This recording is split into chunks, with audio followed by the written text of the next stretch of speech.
যারা হামলা করেছে এটার আমরা বিচারটা কড়ায় গন্ডায় বুঝে নিব। অনেকে কাকরাইলের দিকে গেছে, মানে শাহবাগের এরিয়া দিকে গেছে, আমি ওই দিকে গিয়েছিলাম, আবার অনেকে আটকা পড়ছে। পরে ওদেরকে ফোন দিলাম, আমরা কি করবো, বললাম আপনারা যায় রাজুতে সবাই বসেন। তখন আমি সবাইকে ফোন দিলাম, রাজুতে বসে আবার ফোন দিলাম, বললো ডাকসুর মিছিলে যারা জয়েন করতে চায় মা বোনদেরকে নিরাপদে বাসায় পাঠাইতে।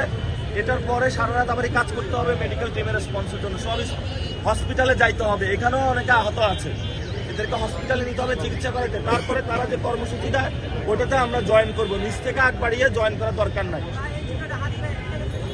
সবাই মাঠে নামার জন্য প্রস্তুত থাকতে।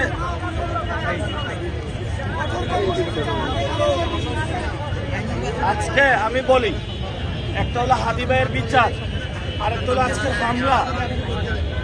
দুইটারই বিচারের দাবিতে তারা আহ্বান জানাইছে সরকারের, তারা স্টেটমেন্টের অপেক্ষা করছে। আজকে আমাদেরকে যারা আহত করছে আজকে এটারও ওই বিচারে ইনক্লুড করা হয়েছে।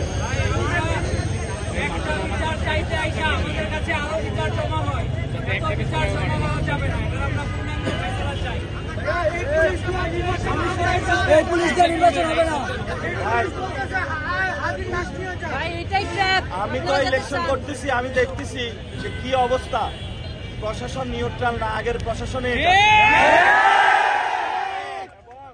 আমি আপনাদেরকে বলে দিই, আজকে বাংলাদেশে যে কোনো আসনে যদি কেন্দ্র দখল করতে আসে আমাদের আবার নামতে হবে এইভাবে।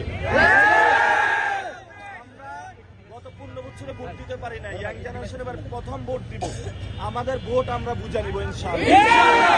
এই আসলে হাদি ভাই দাঁড়াইছিল, উনি গণতন্ত্র, এখানে একটা সুস্থ ইলেকশনের জন্য পুরো বাংলাদেশের ক্যাম্পেইন চেঞ্জ করে দিতে চাইছিল। দেখানো পর ইনশাআল্লাহ ওইটাতে যাবো। আমরা কেউ ফোকাসে আসি নাই, যাদেরও কখনো ফোকাস হয় না, ইনকিলাব মঞ্চ ফোকাস হয় না। আমাদের উদ্দেশ্য একটাই, হাদি ভাইয়ের বিচার, একটা সুষ্ঠু ইলেকশন চাই। এবং আজকে যারা হামলা করেছে এটার আমরা বিচারটা কড়ায় গন্ডায় বুঝে নিব ইনশাআল্লাহ। আমরা একটু অপেক্ষা করি, ডাকসুর মিছিলটা আসি, ঠিক আছে? দেশে দেশে সবার সাথে দ্য নিউজ।